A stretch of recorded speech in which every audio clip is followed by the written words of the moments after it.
बेड़ा की जवाई नदी में शिवगंज तहसील के केसरपुरा निवासी प्रवीण मीणा की डूबने की घटना के 5वें दिन भी रेस्क्यू रहा शुरू, लेकिन प्रवीण मीणा का कोई सुराग नहीं मिल पाया। सोमवार को जालोर सिरोही सांसद लुम्बाराम चौधरी भी नाना थाना क्षेत्र के बेड़ा नदी पहुंचे। वहां रेस्क्यू स्थल का दिया जायजा। वह रेस्क्यू के दौरान प्रशासन द्वारा किए जा रहे प्रयासों से नाना थाना के अधिकारी रतन सिंह देवड़ा ने सांसद लुम्बाराम चौधरी को करवाया अवगत। जालोर सिरोही सांसद लुम्बाराम चौधरी ने बेड़ा नदी में तेज बहते पानी को देखते हुए अधिकारियों को फोन कर रेस्क्यू में आ रही सेई बांध के पानी के तेज बहाव से रेस्क्यू में आ रही बाधा के मद्देनजर से बांध का पानी रोकने का आग्रह किया। क्षेत्र में बारिश थमी होने के चलते सेई बांध के अधिकारियों ने भी सांसद लुम्बाराम चौधरी को जवाई बांध के लिए सेई बांध से छोड़े जाने वाले पानी को रोकने का आश्वासन दिया। अगर आज पानी की सप्लाई सेई बांध द्वारा रोक दी जाती है तो कल के रेस्क्यू में कम पानी के दौरान केसरपुरा के युवक प्रवीण मीणा की खोज में आसानी होगी। गौरतलब है कि 2 दिन पूर्व रेस्क्यू का दायरा नदी में बढ़ा दिया गया था। वहीं ड्रोन की भी मदद ली गई, लेकिन कोई सफलता हासिल नहीं हुई है। इस दौरान नायब तहसीलदार बेड़ा थानाधिकारी रतन सिंह देवरा, चौकी प्रभारी तेज सिंह जोधर, जिला परिषद सदस्य जयंतीलाल मीणा, समाज सेवी दिनेश माली, पटवारी श्याम सिंह सहित विभिन्न पुलिस व प्रशासनिक कर्मी भी मौजूद रहे। लोकल से लेकर ग्लोबल तक की खबरों के लिए देखते रहिए सच्ची रिपोर्ट। जीनगर समाज जोधपुर विद्यार्थी प्रोत्साहन सम्मान समारोह जोगमाया पार्क प्रताप नगर जोधपुर में आयोजित किया गया। समारोह के मुख्य अतिथि पूर्व सांसद मानवेंद्र सिंह जसोल एवं सुरसागर विधायक देवेंद्र जोशी रहे। कार्यक्रम का शुभारंभ दीप प्रज्वलन एवं राष्ट्रीय गीत से हुआ। कार्यक्रम के पूर्व में समाज की समस्त समितियों के अध्यक्ष एवं कार्यकारिणी सदस्यों का स्वागत एवं सम्मान किया गया। जीनगर समाज के विभिन्न क्षेत्रों में राष्ट्रीय एवं राज्य स्तर पर सम्मान प्राप्त करने वाले समाज बंधुओं का भी समाज रत्न पुरस्कार देकर उनका उत्साहवर्धन एवं सम्मान किया गया। सांस्कृतिक कार्यक्रम की श्रृंखला में बालिकाओं द्वारा गणेश वंदना एवं संध्या डांस ग्रुप द्वारा लोक नृत्य, साथ ही लंगा एंड ग्रुप द्वारा पारंपरिक कालबेलिया की प्रस्तुति दी। समारोह में जीनगर समाज के व्यक्ति जिन्होंने राज्य स्तर, राष्ट्रीय और अंतर्राष्ट्रीय स्तर पर प्रतिनिधित्व करने वाले 32 लोगों को समाज रत्न से सम्मानित किया और साथ ही कक्षा 8वीं, 10वीं एवं 12वीं के उत्तीर्ण होने वाले करीब 500 से अधिक बालक बालिकाओं को प्रशस्ति पत्र एवं दुपट्टा पहनाकर सम्मानित किया गया। कार्यक्रम के अंत में जासोल जी द्वारा अपने उद्बोधन में कहा कि जीनगर समाज को एकजुट होकर सही दिशा में कार्य करने की जरूरत है ताकि समाज को एक नई दिशा मिल सके। उन्होंने पुरस्कार वितरण के दौरान सभी बालक बालिकाओं को शिक्षा की जोत जगाने एवं जीवन में एक लक्ष्य को लेकर आगे बढ़ते रहने की बात कही। आज जैन के समाज के कार्यक्रम में अपने बीच पधारिया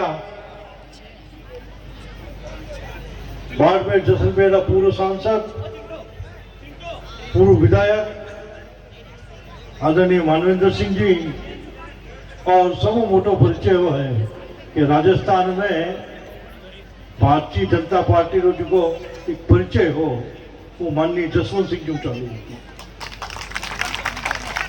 प्रत्येक भारतीय जनता पार्टी का कार्यकर्ता जसवंत सिंह जी नाम लेने जोश में आ जाता। लोकल से लेकर ग्लोबल तक की खबरों के लिए देखते रहिए सच्ची रिपोर्ट। जोधपुर जिले की मंडोर तहसील में गांव सालूड़ी में भव्य ख्याति प्राप्त मां बायण माता के मंदिर पर नवरात्रि की स्थापना के दिवस पर लगा हजारों भक्तों का जन सैलाब। सालूड़ी के बायण माता मंदिर स्थापना की वार्ता यहां के स्थानीय निवासी वनारायण जी देवासी व चुन्नीलाल जी ने बताया कि बात वर्षों पुरानी है। जैसलमेर राजघराने के गांव लुद्रवा में शासक गजनी खां मुसलमानों का राज था। वहां के ऊंट सेना के नायक देवासी गूगल जी हुआ करते थे। उनके पुत्र नहीं होने से लोग उनका मुंह नहीं देखना चाहते थे। उनकी पत्नी भाणल भांगरी इस बात से दुखी थी और मां बायण माता की भक्त भी उन्होंने नवरात्रि पर 9 दिन भूखी प्यासी रहकर उपवास किया और जीवन भर उपवास करूंगी ऐसी इच्छा जाहिर की। उसी रात्रि में मां बायण माता ने अपने सपने में दर्शन दिए और पुत्र रत्न होगा कहा कि बरब्यावर चित्तौड़ मेवाड़ प्रांत में शाम चिता घाट पर आकर झड़ूले उतार देना, यह कहकर उनको वर प्रदान किया गया और पुत्र रत्न की प्राप्ति हुई। उनका नाम हेमा रखा गया। देवी के कहे अनुसार नवरात्रि के दिनों में ऊंट पर सवार होकर दोनों पति पत्नी सुबह सीताबर घाटी पहुंचे। वहां पर तुर्क व रावतों का आतंक होने से भाणल ने मूर्ति को ओड़ी में रखकर वहां से चल दिए और सांडिया गांव में आकर विश्राम किया और वहां से चलकर जोधपुर की सीमा में प्रवेश की और सालूड़ी नदी के तट पर आकर आंकड़ों की तड़ियों से झोपड़ी बनाकर मां बायण माता जी को विराजमान किया गया और बच्चे हेम जी के झाड़ू ले उतार कर जैसलमेर की तरफ रवाना हो गए। आज उसी स्थान पर मां बायण माता का विशाल मंदिर है और दूर दूर से हजारों महिलाएं, पुरुष, देवासी समाज के अलावा 36 कौमों से श्रद्धालु दर्शन व धोंक लगाने के लिए आते हैं। जोधपुर जिले के जोधपुर के पास मंडोर तहसील है। उस मंडोर तहसील में गांव सालुड़ी आया हुआ है। यहाँ पर बहुत भव्य बायण माता जी का मंदिर है। यहाँ देवासी समाज के लोग यहाँ पूजा अर्चना करते हैं। मैं बात करता हूँ यहाँ के देवासी वनाराम जी से। बताएं वनाराम जी। बोलो। जय बायण मातारी जय, जय बायण मातारी जय। तो बात चालू करो। जैसलमेर रहता था लुदरुए मत राजदार लोनिया मुसलमानों रो गजनी खारो रहता बिको पड़गो कोई लड़की मांग ली वो जने यो इनकार कर दी बोली वो कहो भाई मारो बाड़ो तो निकल गया उठो भी तेरे मारी उड़ा निकलने जोधपुर सड़क में आएगा तो जोधपुर कंसों को कना आन डेरो करियो दरबार ठा पड़ियो कि भाई कोई बिगेरे मारिया आया है, कोई खड़ दोपड़े में आया है। जन दरबार सुबह पधारिया हमारा सुख दुख पूछिया कहो साहब आया बिगेरे मारी लाया छो आया भाई मारे सही तय था दरबार बेड़ा आशू जी पिछवाड़ो रहता वही जैसलमेर रहा जने वो ने पनावना कमा रहा दरबार फरमाया के भाई लड़की दो लोगो मारे आशू देवासी भेड़ो रहे जैसलमेर जो है उन्हें पनावना जने दीदी लड़की उन्हें आशू जी ने बनाया सोको 20 हंडियों 1 ऊँट डाइजे दिया हेमजी बंगली बेटी पढ़ना ने देवासियों ने घूम दिया दरबार सोको दी गोंगड़ों ने ककरड़ो दियो पीपावतों ने तिरमिरियो दौड़ा गड़ा आलो ने सबों ने घूम दिया हंगावतों ने सबों ने बसाया आपरे सड़क में और गोम दीदी ने आंसू दीरी ढोनी पर मोंडी और रेको बाग गया मैं उठे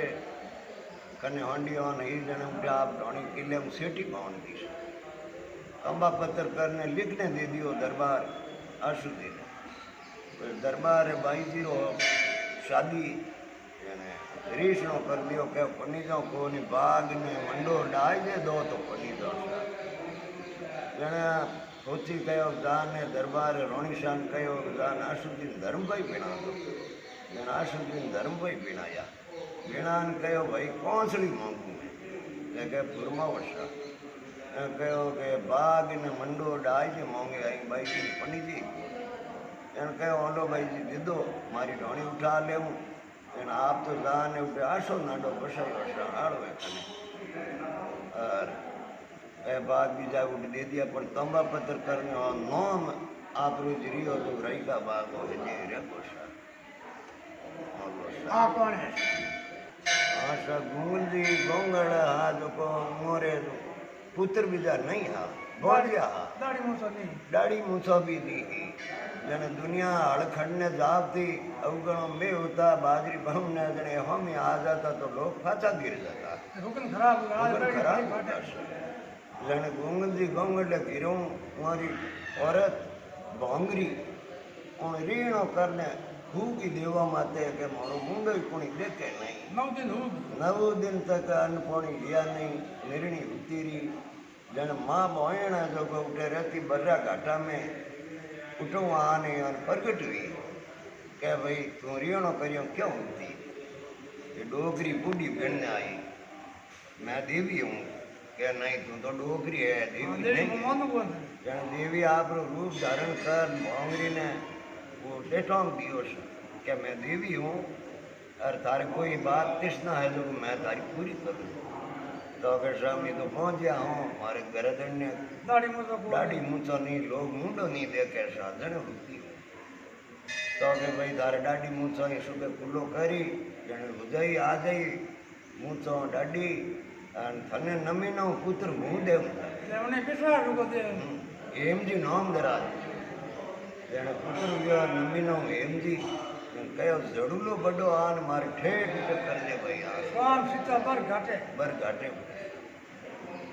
તેણવા बच्चों महीना 2 महीना रो वियोजन लेन घी उठे महाराज मोहन गुया कहो जोणो ही नहीं जन देवी आन कहो मुँह ले जम था जन आपरी प्रसाद बीजी ले बच्चा ने ओडी में हुआ और ओडी मुँह ने घी परीवा देवी लेगी ले जान बच्चा रो जड़ो बड़ो करियो प्रसाद करी मारी उठे रहता है राउत वे गया बाढ़ता नहीं न्याय करता मिन को खोता खावता शाम पड़ी और आया जो उन्होंने गहनो घंटो जम रात को खुश दिया कर लियो ने बोली के माँ मैं तो थारे शरणों में आज आएगी न मैं मान लो खोवा बंदो कर लियो क्या तू कोई पिछतो मत कर थारो गहनो घंटो जम रहे थारा पाछा दे देगी तो मैं ले जाऊँ खुद जन वो औंधा बिना दिया सा औंधा बिना दिया जन उन्होंने लाल गहनो है पाछू दे दियो सा पछे देवी बोली के भंगरी मने मारवाड़ में ले जा भाई नहीं अटे दुखी हूँ गयो रा रगत वे है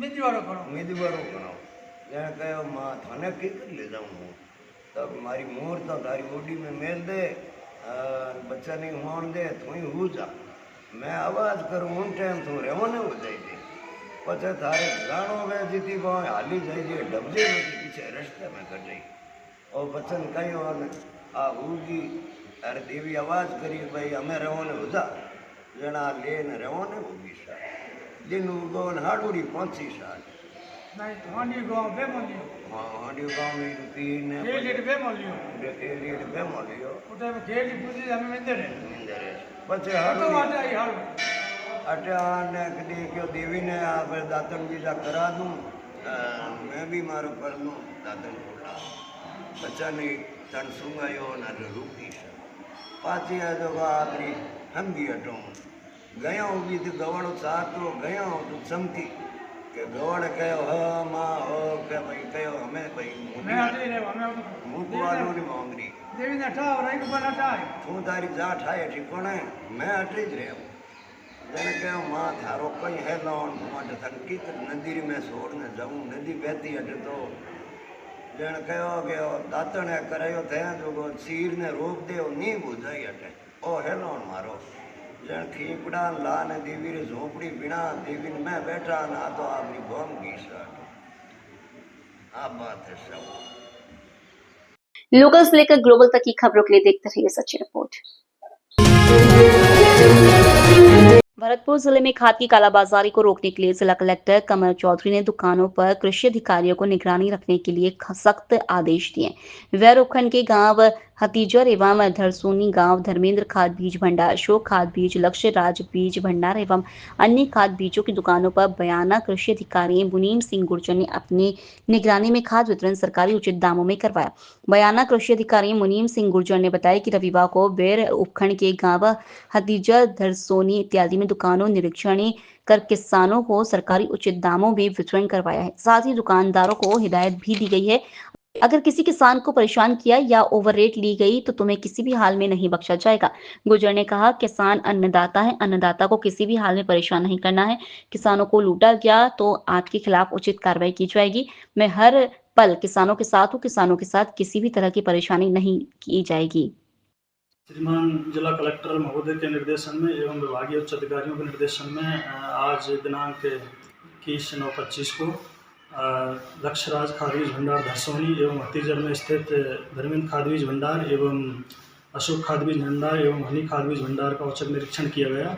निरीक्षण के दौरान इन पर जो कल HURL की रैक से जो माल उपलब्ध हुआ है उस DAP खाद का भौतिक सत्यापन किया गया। भौतिक सत्यापन के दौरान उपलब्ध DAP की मात्रा को किसानों में उचित दर पर कृषि पर्यवेक्षक श्री जगदीश सिंह की निगरानी में वितरण करवाया गया। मौके पर मैं भी मौजूद रहा। इसके बाद में ये जो DAP आया है, DAP को उचित दर पर इसमें वितरण करवाई दिया गया है। किसान भाइयों से मैं अनुरोध करता हूँ, यदि किसी कारणवश DAP नहीं भी मिल पा रहा है तो पर्याप्त मात्रा में क्षेत्र में फास्फेटिक फर्टिलाइजर उपलब्ध हैं, जिनमें SSP और यूरिया का मिश्रण, TSP और यूरिया का मिश्रण, इसके अलावा NPK पर्याप्त मात्रा में उपलब्ध है, जिसका परिणाम DAP की मात्रा में और अपेक्षित अच्छे पाए जाते हैं।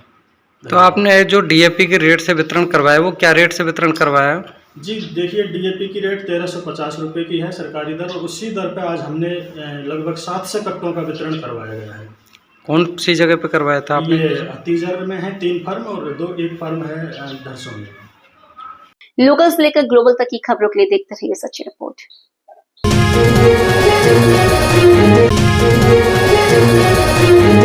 उत्तर पश्चिम रेलवे जीआरएम राजू भूतड़ा एक दिवसीय निरीक्षण को लेकर मारवा जंक्शन रेलवे स्टेशन पहुंचे। उत्तर पश्चिम रेलवे जीआरएम राजू भूतड़ा एक दिवसीय निरीक्षण को लेकर मारवा जंक्शन रेलवे स्टेशन पहुंचे, जहां स्टेशन अधीक्षक बालकिशन शर्मा, सीटीआई अधिकारी जय कुमार गुर्जर द्वारा उनकी अगुवाई की गई। अमृत भारत रेल स्टेशन योजना अंतर्गत 21 करोड़ रुपए की लागत से निर्माणाधीन कार्यों का बारीकी से निरीक्षण कर शीघ्र प्रभाव तय समय अवधि में कार्य पूर्ण करने के निर्देश उक्त ठेकेदार एवं सहायक अभियंताओं को दिए गए। डीआरएम द्वारा निर्माणाधीन रेलवे टिकट कार्यालय, रेस्ट हाउस, पार्किंग व्यवस्था, मेन एंट्रेंस, गैलरी, लिफ्ट निर्माण, मीटर गेज, रेलवे लाइन निर्माण कार्यों का बारीकी से निरीक्षण कर आवश्यक दिशा निर्देश रेलवे के आला अधिकारियों को दिए गए। 1 घंटे अपने निरीक्षण के दौरान स्टेशन पर समस्त प्रकार के निर्माणाधीन कार्यों का एवं टिकट खिड़की का आरक्षण खिड़की का भी निरीक्षण किया गया। सर, आज जो निरीक्षण के दौरान क्या देखा सर? अभी जो कार्य प्रगति पर है, कितना कार्य हुआ है इसका हमने देखा है, और काम मेनली अभी circulating area, facade, platform surfacing का कार्य चल रहा है और एफओपी का कार्य अभी बाकी है, तो हम उसको शीघ्र से शीघ्र करवाने की। सर, जो चवाड़िया का रेलवे अंडर ब्रिज है, कल यहाँ वहाँ हादसा हुआ, बीते 2 महीने से भरा हुआ पड़ा है सर। रोजाना हादसे हो रहे हैं और कई बार इसको अवगत भी कराया सर, और कल भी एक युवक घायल हुआ है और उससे पूर्व भी 2 बार भी हादसे हो चुके हैं सर। ये मारवा जंक्शन से संबंधित है, हम वहाँ से बात करें। जी बिल्कुल सर। लोकल से लेकर ग्लोबल तक की खबरों के लिए देखते रहिए सच्ची रिपोर्ट।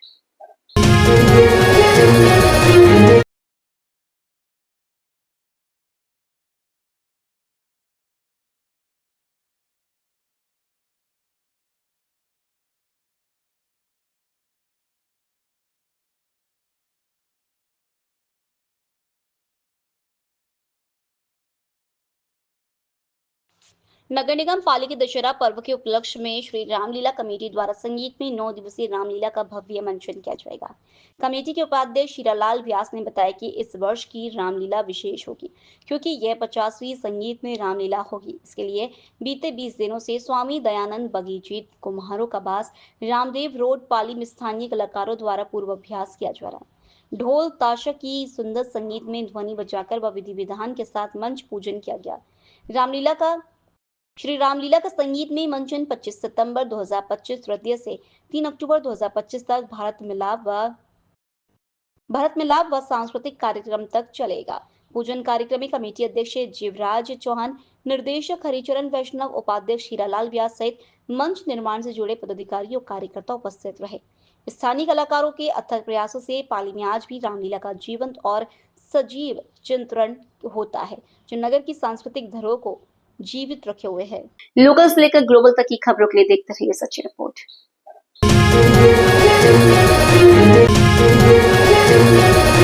केंद्रीय गृह एवं सहकारिता मंत्री अमित शाह ने आज राजस्थान के जोधपुर में श्री पारसमल बोहरा नेत्रहीन महाविद्यालय के भवन और विद्यार्थियों के लिए छात्रावास का शिलान्यास किया। प्रधानमंत्री नरेंद्र मोदी जी ने विशेष रूप से असक्षम लोगों को दिव्यांग कहकर उन्हें देखने के प्रति दुनिया का नजरिया बदल दिया। दिव्यांग शब्द देकर मोदी जी ने सभी दिव्यांगजनों में नए आत्मसम्मान, नई पहचान और आत्मनिर्भर बनने का स्वप्न जगाने का काम किया। जब दिव्यांगों को दया की जगह दिव्यता का प्रतीक मानने की शुरुआत होती है, तब सच्चे अर्थों में दिव्यांगजनों के लिए काम होता है। पारसमल बोहरा नेत्रहीन महाविद्यालय लोगों को दिव्यांगों को अपनाने और उन्हें मिली विशिष्ट शक्ति को पहचान कर आगे बढ़ाने के लिए निरंतर प्रेरित कर रहा है। मोदी सरकार ने दिव्यांगजनों के कौशल को पहचान कर उन्हें उचित मंच देने का काम किया। समाज, सरकार और स्वयंसेवी संस्थाएं मिलकर अगर दिव्यांगजनों के कल्याण के लिए काम करे तो कुछ भी असंभव नहीं है। मोदी सरकार ने सुगम भारत अभियान के तहत केंद्र सरकार के 1314 भवनों, 90 हवाई अड्डों को दिव्यांगजनों के लिए सुगम्य बनाने का काम किया है। एक ऐसे ऐतिहासिक क्षण की साक्षी बन रही है जब आदरणीय सुशीला बोहरा जी की सेवा की साधना के पिछले 6 दशक की यात्रा में एक नया और महत्वपूर्ण सोपान का सृजन करने के लिए हम सब लोग यहाँ एकत्रित हुए। श्री पारसमल बोहरा नेत्रहीन महाविद्यालय के शिलान्यास के इस अवसर पर जब हम आए हैं तो ये केवल एक भवन या एक संस्थान में एक नए अध्याय की शुरुआत मात्र नहीं है। हम केवल एक इमारत मात्र की नींव नहीं रख रहे हैं। अब तो दिव्यांगजनों को जिन्हें सहारे की, संबल की, क्षमताओं के संवर्धन की आवश्यकता है, उनके आत्मसम्मान को जागृत करते हुए, उनमें स्वाभिमान के भाव को जागृत करते हुए भारतीय सांसदीयों के रूप में 3 ऐतिहासिक कानून लाकर भारत की आपराधिक न्याय प्रणाली को बदलने में महत्वपूर्ण भूमिका निभाई। आपने सीए कानून लाकर पाकिस्तान, बांग्लादेश और अफगानिस्तान में धार्मिक आधार पर प्रताड़ित अल्पसंख्यकों को भारत की नागरिकता देने का भी एक महत्वपूर्ण कार्य किया है, जिसमें हमारे जोधपुर संभाग के उन सभी ऐसे लोगों का उसका लाभ मिल रहा है। आज हम सब के लिए गौरवपूर्ण क्षण है कि माननीय गृह मंत्री जी के शुभ हाथों से नेत्रहीन विकास संस्थान जोधपुर द्वारा संचालित पारस मल गौरा नेत्रहीन महाविद्यालय के भवन का शिलान्यास किया गया है। मित्रों, मैं कहना चाहता हूँ, आज यह महाविद्यालय भवन मोतीलाल ओसवाल ज्ञान दीप भवन, गर्ल्स हॉस्टल, मोतीलाल ओसवाल ज्योति सदन और बॉयज हॉस्टल, एजी फाउंडेशन दिव्यज्योति भवन की नींव रखी गई। ये भवन दिव्यांग बालिका बालिकाओं के उज्जवल भविष्य की नींव रखेंगे, उनके लिए शिक्षा, सम्मान और स्वावलंबन के नए द्वार खोलेंगे। का निमंत्रण भेजा तब, और जब अनिल बोहरा जी मुझे मिलने आए निमंत्रण देने तब, दोनों समय मुझे मालूम नहीं था कि मैं कितने बड़े काम में सम्मिलित होने जा रहा हूं और कितने बड़ी व्यक्ति से मिलने जा रहा हूं। मगर 2 दिन पहले जब मैंने कार्यक्रम की डिटेल देखी, सुशीला बोहरा जी के जीवन की अनथक सेवा की प्रवृत्तियों की जानकारी पड़ी, तब मुझे मालूम पड़ा कि मैंने काफी देर कर दी इस संस्था में आने में, मुझे बहुत समय पहले आना।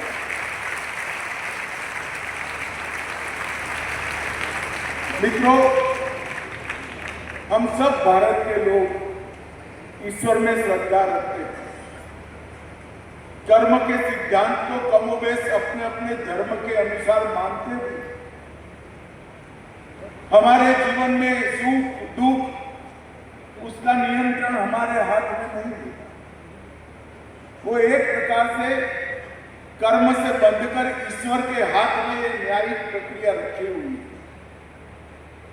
मगर मैंने देखा है। लोकल से लेकर ग्लोबल तक की खबरों के लिए देखते रहिए सच्ची रिपोर्ट।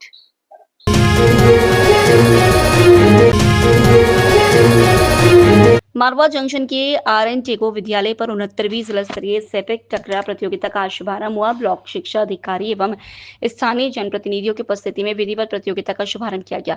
आगामी 25 सितंबर तक चलने वाली इस प्रतियोगिता में 17 वर्ष एवं 19 वर्ष आयु वर्ग के छात्र एवं छात्रा वर्ग की कुल 60 टीमें हिस्सा ले रही हैं। सेपक टकरा खेल जिला अध्यक्ष अशोक टाक, पूर्व कैबिनेट मंत्री लक्ष्मी नारायण दवे, जिला भाजपा ओबीसी प्रकोष्ठ जिला अध्यक्ष हेमंत चौधरी एवं आयोजक कमेटी RN टैगोर विद्यालय डायरेक्टर प्रधानाचार्य द्वारा ध्वजारोहण कर प्रतियोगिता का शुभारंभ किया गया। जिला स्तरीय सेपक टकरा प्रतियोगिता को लेकर छात्र छात्राओं में उत्साह देखा जा रहा है। लोकल से लेकर ग्लोबल तक की खबरों के लिए देखते रहिए सच्ची रिपोर्ट।